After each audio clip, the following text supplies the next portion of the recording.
छोड़ते हैं, आपकी तरफ से नोटिस सर्व किए जाते हैं। ये तो हर साल 2 साल बाद वाकयात हो रहे हैं इंसानी, तो आबादकारी इनकी मुमकिन नहीं है। हुकूमत के पास सिवाय नोटिस देने के अलावा कोई ऑप्शन है या नहीं है? देखें, ये इमारत की अब तक जो तफसीलात हैं, अभी ज़ाहिर है मैं और चीज़ें कलेक्ट कर रहा हूँ। तफसील जो यकीनी तौर पर सारी डॉक्यूमेंटेड चीज़ें वो मैं आपके साथ मुमकिन है आज ही शेयर कर लूँ, या हो सकता है कल तक शेयर कर लूँगा सारी चीज़ें।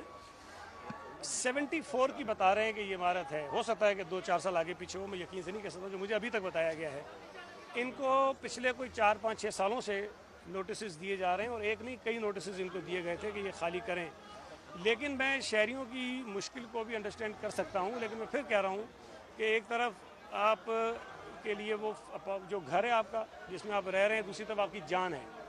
तो मेरा ये ख्याल है कि जिन लोगों को नोटिस दिए गए हैं वो इसको अगर खाली कर देंगे अभी जो इमारतें रहती हैं, तो हमारे लिए मुश्किल क्या होती है। देखें, आप भी इस मुल्क में रहते हैं, शहर में रहते हैं, अगर हम जबरी तौर पर ज़बरदस्ती तौर पर खाली कराएंगे तो फिर भी एक इंसानी पहलू सामने आ जाता है, और हमें उस पर तनकीद का निशाना बनना पड़ता है कि लोगों को हम ज़बरदस्ती जो घरों से निकाल रहे हैं।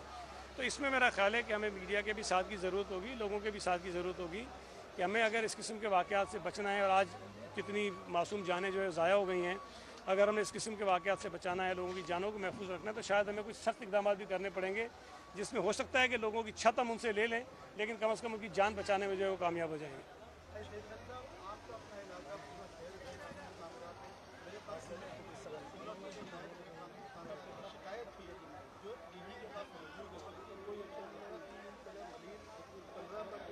अच्छा, मैं ना अभी इस पर एक तो काफ़ी बात मैं मेरी सुन लेंगे ज़रा, मेरी मेरी देखिए, मेरी एक सुने। एक तो मैं इस पर बात कर चुका हूँ सब वाक़े के हवाले से, सारी जो आप कह रहे हैं, लेकिन मैं बारहा फिर गुजारिश कर रहा हूँ कि ये पूरा एक माफिया है जो शहर में गैर कानूनी तामीरात करता है। हमने बहुत सख्त कार्रवाइयाँ भी की हैं, FIRs भी कटवाई हैं, उनको आइडेंटिफाई भी कर रहे हैं, लेकिन मैं फिर कह रहा हूँ कि इस मसले में अगर शहरी हमसे ताउन नहीं करेंगे तो इसको रोकना मुमकिन नहीं होगा।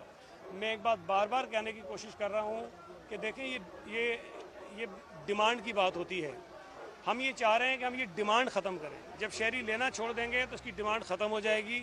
और मैं 12 कर चुका हूँ कि मैं कोशिश कर रहा हूँ कि ये जो बिल्डर्स मकान इस किस्म के बनाते हैं, इनकी फिजिबिलिटी आउट करूँ मैं, ताकि इनके नहीं हाई राइज की पाबंदी अलग चीज़ है। देखें, मुख्तलिफ इलाकों में मुख्तलिफ साइज़ ऑफ प्लॉट्स होते हैं, प्लॉट के साइज़ के मुताबिक, इलाके के मुताबिक वहाँ की परमिशंस दी जाती हैं। हाई राइजेस को इशू नहीं है, गैर कानूनी तामीरात इशू हैं, और जो गैर कानूनी तामीरात या इवन कानूनी तामीरात भी होती हैं उसमें जो मटेरियल इस्तेमाल किया जाता है वो इशू है।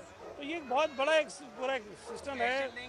नहीं एक्शन देखें, अभी आज ये वाक़या हुआ है, मैंने बताया कि हमने सस्पेंशंस कर दी हैं, इंक्वायरी कमेटी बना दी है और सारे इक़दाम कर रहे हैं।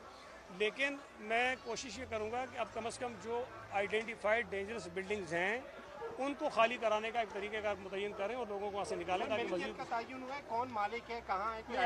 अभी मुझे ज़रा, क्योंकि पुरानी बिल्डिंग है, यकीनी तौर पर लोगों ने ख़रीद लिए होंगे, या हो सकता है कि पगड़ी सिस्टम का कोई चक्कर यहाँ पे हो, तो वो मुझे थोड़ा सा टाइम दें, मैं सारी चीज़ें आपसे शेयर करूँ। बहुत शुक्रिया।